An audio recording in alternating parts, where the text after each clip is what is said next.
10వ తరగతి ఫలితాల వేళ విద్యార్థులకు తల్లిదండ్రులకు సైబరాబాద్ సిపి సజ్జనార్ ఒక భావోద్వేగపూరితమైన విజ్ఞప్తి చేశారు.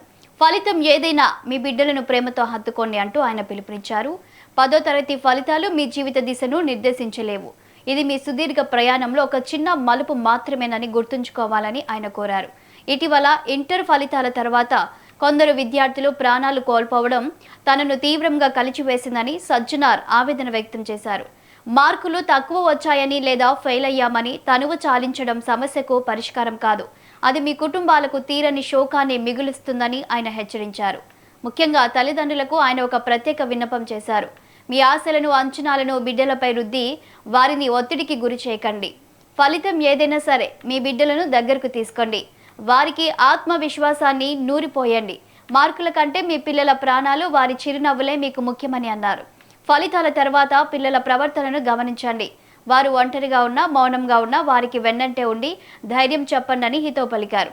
అవసరమైతే మీ పనులన్నీ పక్కన పెట్టి ఒక రోజంతా వారితో గడిపి వారి మనసులోని భయాన్ని పోగొట్టండి సిపి సజ్జనార్ కోరారు.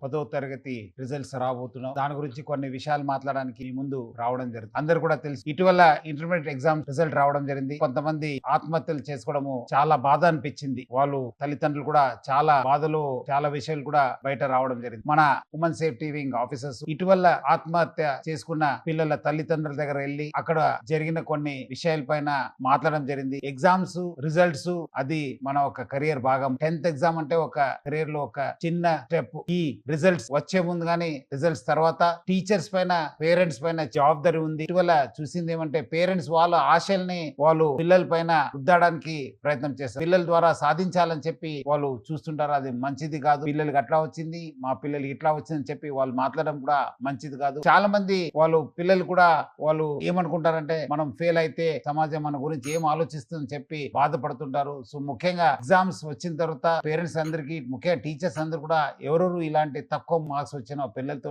చాలా టైం గడపాలి.